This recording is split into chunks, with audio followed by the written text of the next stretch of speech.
Hey everyone, Tech Chef here. Today in this video, I'm going to show you guys how to expand or upgrade the storage in your Acer Aspire 5 laptop. You can see we have our 11 screws removed from our back cover of our laptop. All the screws are identical in size, so if you don't want to keep track of them, you don't have to. After you have the 11 screws removed, the cover is still firmly in place. I highly recommend taking a little pry tool, like a guitar pick or this little tool you see here. Start in the corner and then work your way around to be able to snap the cover off. Once you do, this is what you're going to be working with. So let's go ahead. Let's talk about our M.2 drive first. You can see by default with this particular version, we have a 128 gigabyte M.2 drive. Our brand is SK Hynix.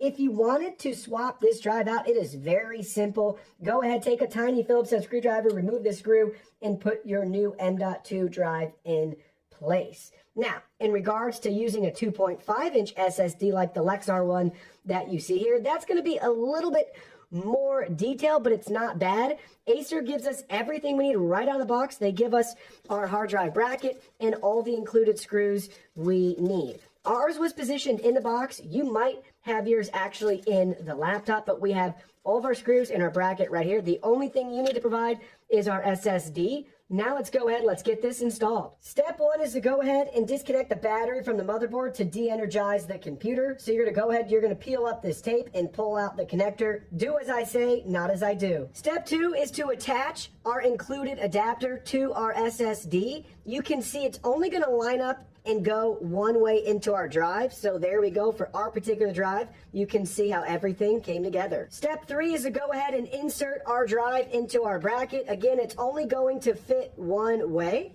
So you can see how everything looks. Now we're ready to go ahead and attach our drive to our bracket with the 4 included screws that are provided. At the step, note the different screw sizes that are provided. You have 4 larger screws. That's the one on the left.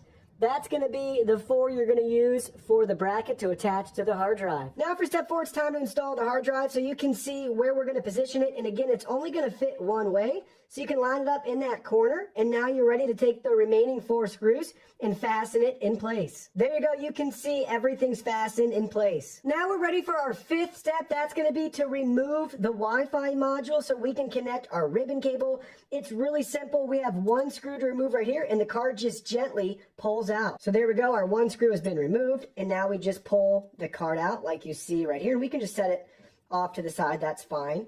Now for step 6, we need to connect our ribbon cable. So you can see how we have the crease by default straight from the factory. And this is going to connect right in here. So we have 2 little blue lips on the ribbon cable. Those have to make sure that they're far enough in on the connector. So there's a little spot for them. They kind of go right in. It fits. You really can't have it too far in if that makes any sense. So just line it up like you see right here. I know my big finger's in the way, but there we go. We have those blue lips basically on the other side of these 2 little black edges, and then we just gently press the white cover back, and there we go. We have our ribbon cable connected. The last step is to go ahead and put everything back. So first up, we have to reconnect our Wi-Fi card. Like you see right here, just gently slides in place, and now we have to take our Phillips head screw and fasten that down. And next we have to snap our cover back on and put our 11 screws back in place. So here you go, you can see everything's been put back together and now we're ready to start using our laptop. In case you're wondering how long this will take you, it should take you 10 minutes or less from start to finish.